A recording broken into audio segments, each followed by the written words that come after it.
Hello again, Year 11. Welcome back to your personal project, 11.5. Today we're on session 6. We're going to be looking at a very important topic, the topic of plagiarism, that's taking other people's ideas. And we're also going to be covering a key skill, which is academic referencing. And so hopefully by the end of this session, and with a little bit more practice, you will be able to identify plagiarism, and you'll be able to use the Harvard referencing system to show that you've used the work of established academic authors.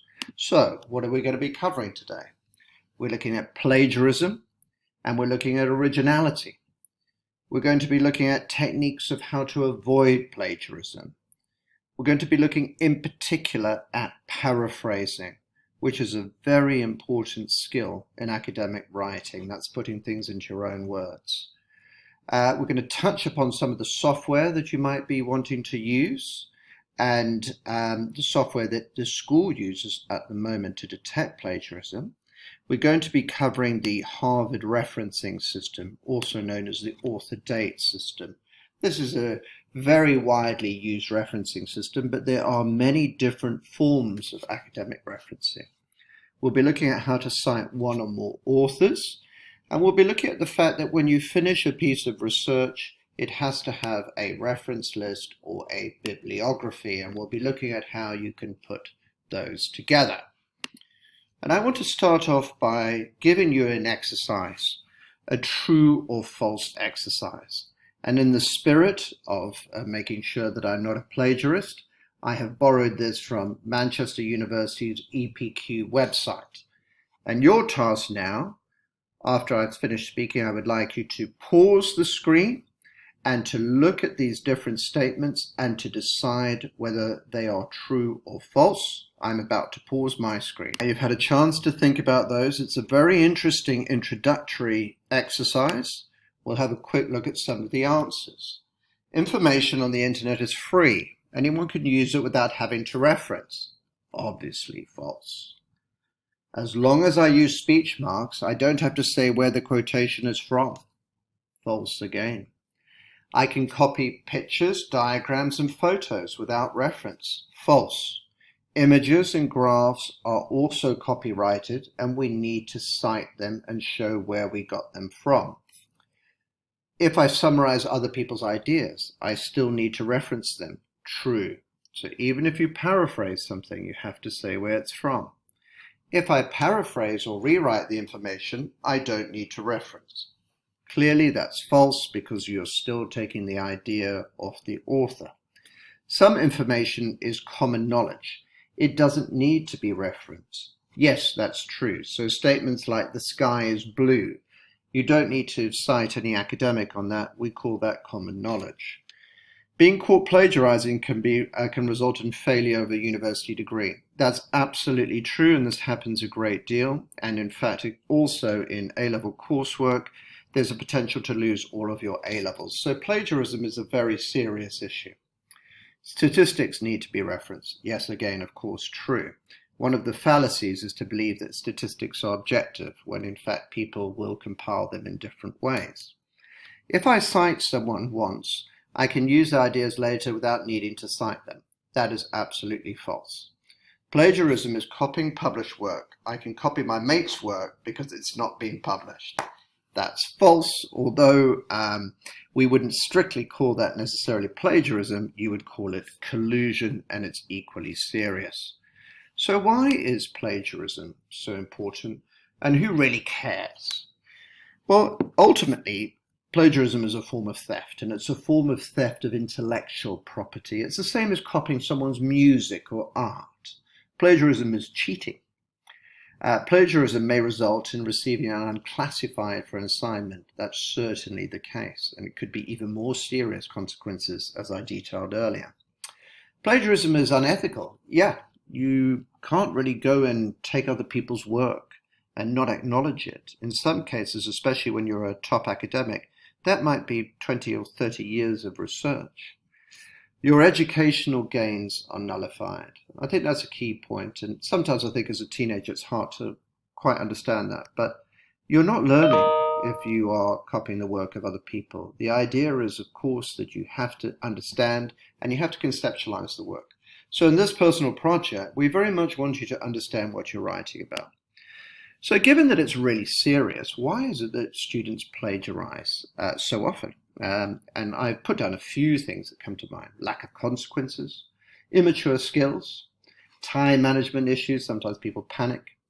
Definitely fear of failing, especially I've worked in Singapore, Malaysia, very high achieving countries where people are absolutely terrified of disappointing parents, etc. And sometimes they plagiarize. You may feel that it's more efficient. You may feel that other people are doing it. There may be a lack of personal integrity. It may not be a place where people actually care about the morals of it. You may feel that your plagiarism is going to get you higher marks.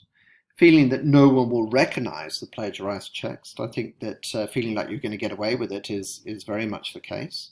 And I do feel as though the internet has led to a kind of culture of cut and paste, where we feel that it's acceptable to Control-C, Control-V, and take ideas and claim that they're our own. And there's an enormous easy availability of material which wasn't there when I was younger. So these are just some of the reasons why that's the case. And in the screencast, I'm going to address and show you why you shouldn't plagiarize and how easy it is to find plagiarism. So the value of research. Well, we need to think to ourselves that there are millions of people around the world in great universities, and all of them are learning to research. And we want you to be one of these people. We want you to be able to go onto the internet and find the information that you want, or to go into physical libraries and find that. A key element of becoming a good scholar is to expand your research skills. And so this personal project will be doing just this. We'll be looking to make you into a competent researcher, not a plagiarizer.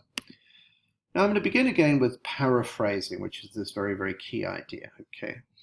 You may have been told that if you put something into your own words, you don't need to cite. And I've known a couple of students who genuinely have made this mistake. But if you're borrowing ideas, even if you put them entirely in your own words, they still belong to somebody else, the actual concepts themselves. So it's very important that you understand that.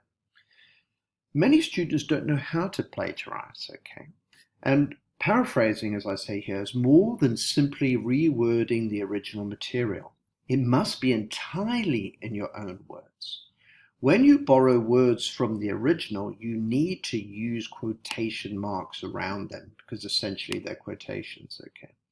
And real paraphrase, as I'm going to show you in a moment, involves you changing the sentence structure, making it yours, making sure that you now own the ideas by completely rewording and restructuring them, okay?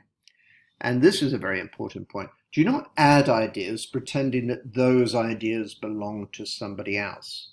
So a key element of paraphrasing is to make sure that it is close to the original in terms of the intellectual content.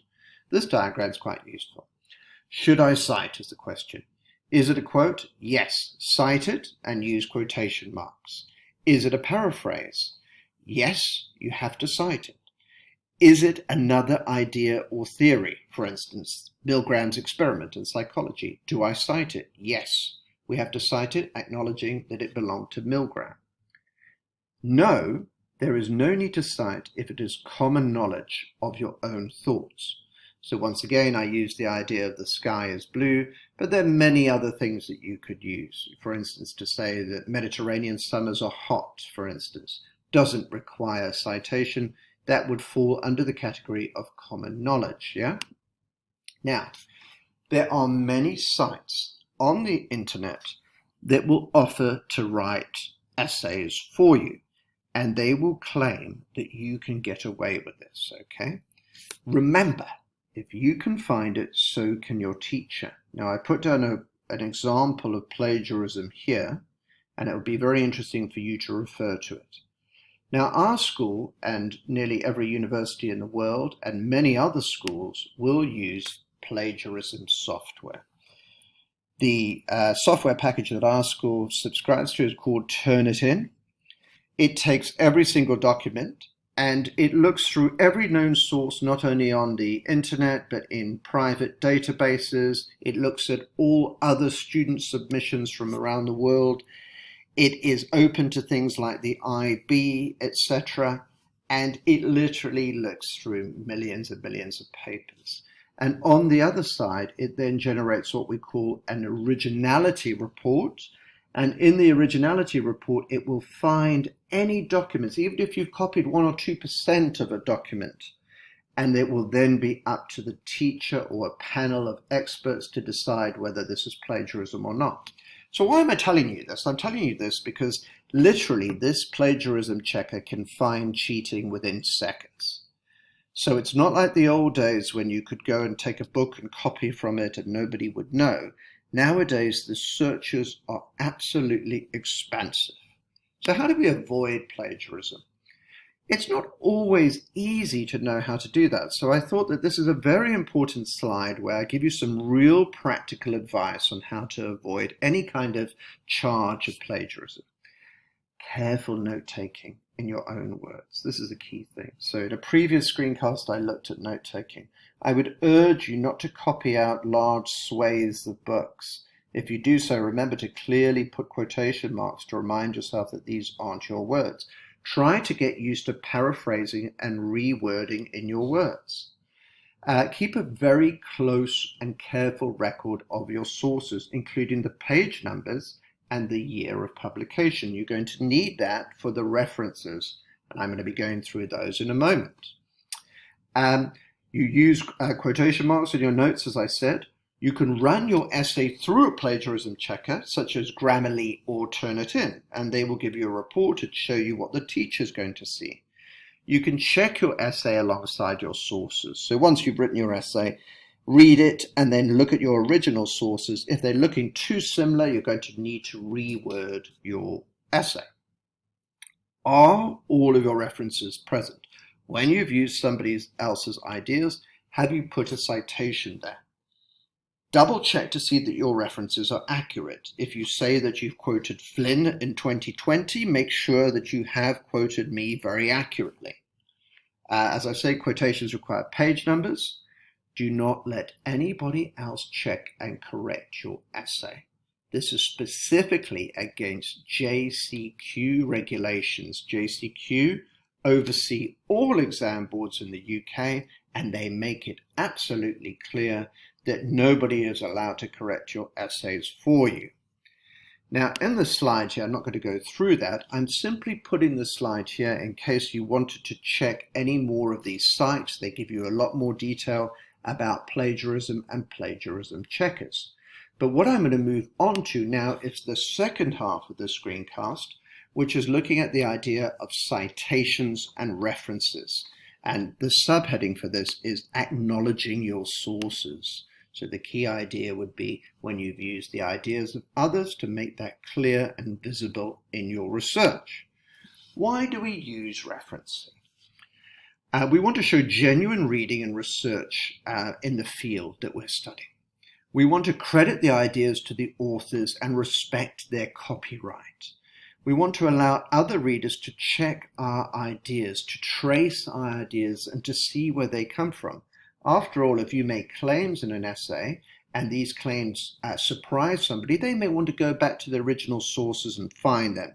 So you have to help that reader find those resources. It provides a shortcut in libraries and internet. So if I've really enjoyed your essay and I want to learn more, I'll look at your references and your sources, and I'll go and read those in the library too. It is a standard requirement of all academic writing. So now that you're leaving year 11 and moving to the sixth form, it is a requirement that you use referencing. Scholarship is difficult and rigorous, and you are expected to show that you have done the work that is necessary. Now, in the following part of this screencast, I've summarized a great deal, and there's far more complexity in using the Harvard style. But in Project 11.5, we just want to get you used to the idea of referencing. If you want to go deeper into this, I've put down the actual web link that you can use, and I'm using Imperial College's Guide to Harvard Referencing. And what I'm going to do in the next part of the screencast is just summarize the main things that we want you to use for this project 11.5. So what's referencing? Referencing is a method used to demonstrate to your readers that you have conducted a thorough and appropriate literature search, okay, and that you've done your reading. As with all referencing styles, there are two parts. One is citing, and then the reference list, which occurs at the end of the paper. So a citation is when you recognize somebody else's work. You can do so by direct quotation, or you can do so by paraphrasing. So this is what we call a citation. When you're using the Harvard style, your citation should include the author or the editor of the cited work and the year of publication of the cited work. If you're quoting, in addition to this, it is good practice to put a page number down so we can trace that quote. So how do you reference in your report? So in the body of the text, you use a citation, as I said, the name and the date. So let's have a look at the sentence. Focusing your life solely on making a buck shows a certain poverty of ambition. It asks too little of yourself, because it's only when you hitch your wagon to something larger than yourself that you realize your true potential. Now that is a direct quote from Barack Obama, the late great United States President, and we can see here that it comes from 2005, okay? How do you reference in a report or even in the presentation that we're doing now? According to the Oxford system, which is different from the Harvard system, if we just go back and see that Harvard system is the name and the date, according to the Oxford system, we use footnotes. Now, footnotes are small notes that appear at the bottom of the page, okay? And now we have the same quotation. Focusing your life solely on making a buck shows a certain poverty of ambition. It asks too little of yourself, because it's only when you hitch your wagon to something larger than yourself you realize your true potential. Here's the footnote number 1. And then if you had a view of the full page, you'd see that number 1 appears at the bottom of the page. And there we get the information of where it comes from. And you'll notice it's more information because we find out that it comes from the Knox College commencement address, okay? And we have the full date there. So I just wanted you to see that the Oxford system is very different. For the purposes of 11.5, I think it would be much more convenient and easier for you to use the Harvard system, and that's why I'm going to stick to that. Now, often you'll want to reference eBay sources, things from the internet, okay? And this is an example of how you use that, okay? You will see you begin with the author's name. I've got Richard Davies here. Then I've got the full title, which I put in quotation marks, New Zealand Labour Government and the ALP 1939 to 1940. Close your quotation marks. It comes from this journal, the Electronic Journal of Australian and New Zealand History, okay? And then underneath that, I put down the web link. Now, a lot of students think that it's enough just to put this web link down, the HTTP address. But I want you to see that that's not enough, that you need, ideally, to have the author, the title, where the journal, what's the name of the journal, the year of publication, then you put in the URL address there, and finally, you should put the date that you access that journal on. And here I've got down the 5th of February 2007. Now, the reason why you do that is because the internet is often changing. So you show the date you accessed it on in case there's a change in that particular web page, okay? Now, if you're citing 2 or 3 authors, so there's not only one author like Flynn 2020, then you need to include all 3 of the names, 2 or 3 of the names. Here's an example.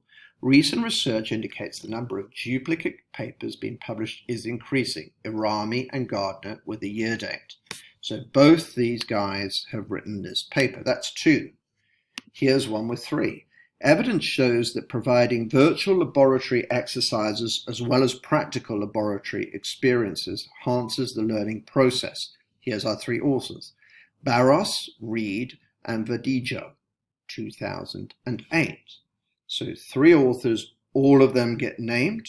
Usually they get named, as you will see, in alphabetical order.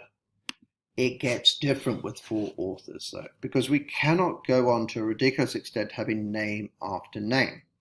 So if the work has four or more authors or editors, we use the abbreviation you can see here, et al., and this should occur after the first author's name. And let's see an example of that. Social acceptance of carbon capture and storage is necessary for the introduction of technologies, and here's the name, Van Alphen et al. Now, it may be that there might even have been 10 authors of that paper, and the reason why we do this is we feel as though there are just too many author names to list. The et al. Tells us that there are other authors. In the final reference list, we often also use et al. Now, when you use a direct quotation, you mustn't forget, you must use a single quotation marks. You use double quotation marks if it's a speech, like we saw before with Barack Obama over here. If I go up here, the reason why we have the double quotation marks here is it shows the reader that this is Barack Obama's exact words in a speech.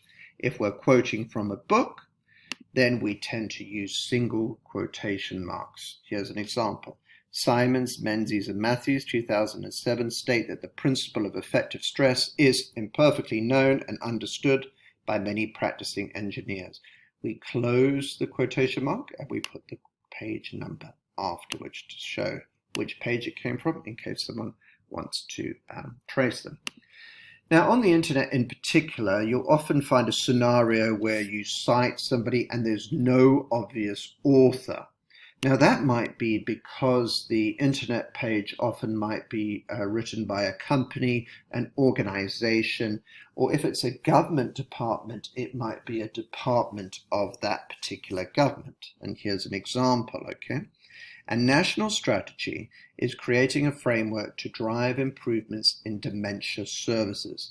This comes from the Department of Health, 2009.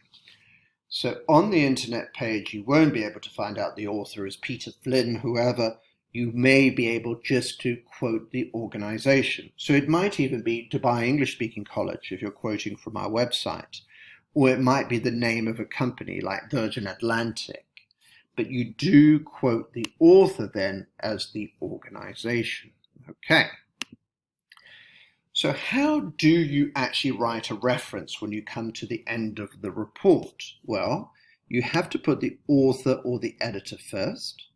Then you put the date of publication or the broadcasting or the recording or the YouTube video, whatever it is. Then you put down the title of the item, okay? Now, there is going to be some other information, but let me show you an example of a reference list, okay?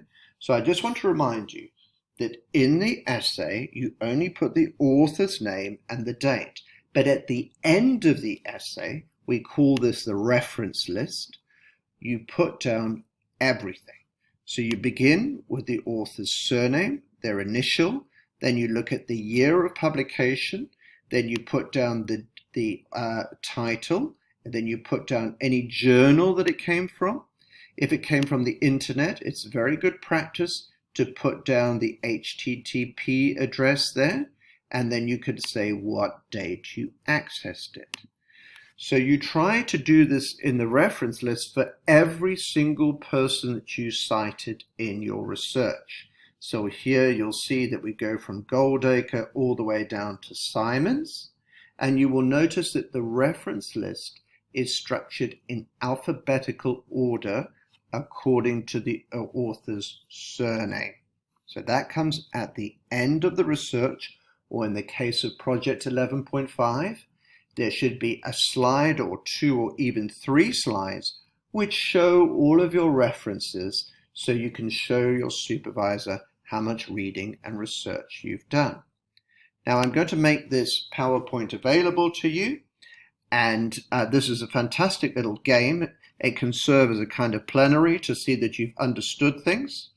And what you do is you click on these different boxes here, and you put down the order that you think they go in, okay?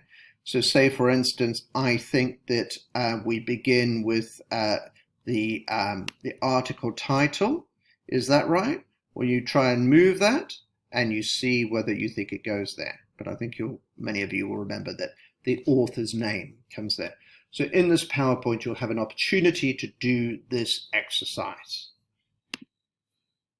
Now, top tips for referencing, okay? Keep your references as you go along. You'll remember from my note-taking screencast that I said it was very good practice to copy the title and the page number and the year of publication so that when you do the references, they're all there waiting for you. You can use RefMe software, and I'm going to put a video of how to use RefMe into the folder. Now, this is completely optional for those of you who want a little bit of academic stretch and to do what you're going to use for the EPQ next year. So definitely record page numbers, chapters, etc. in your notes carefully with the correct dates. Keep a record of the date that you access websites. I'm just going to go quickly back to this slide. Remember that very good academic practice is to say when you actually recorded and access that website, okay? File your notes carefully. This is something we all need to do. Use themes or an index, put them into a file. It helps you so much when you come to the end. So in summary, we've covered a lot of detail today, and it may be that you need to watch the screencast more than once or to watch sections of it, okay? Plagiarism is a serious offense, as I've detailed to you. Plagiarism is easy to detect. We looked at Turnitin and we saw that within seconds, plagiarism is detected, and not only detected, but we will find the sources. Now, that's not a threat. It's just advice to you to be very careful. Avoiding plagiarism through artful paraphrase is a key academic skill, and we've seen how to do that. That you need to be very careful, not only to put things in your own words, but to restructure sentences. We need to credit authors when we borrow from their research. The Harvard referencing system is called the author date system, and we use it like this: Flynn 2020, and in case we want to put down a page number, that would come last. We need a reference list at the end of the coursework or the personal project or the EPQ. It is standard academic practice, so get used to it now, and the transition to university will be much easier. And finally, be organized in terms of storing your references. This will be a key aspect of note-taking. Now, I hope you found that interesting. And once again, make sure that you speak to your supervisors about how to reference. Remember that at this point in the personal project, you're meant to be experimenting with new things. So don't worry about it too much.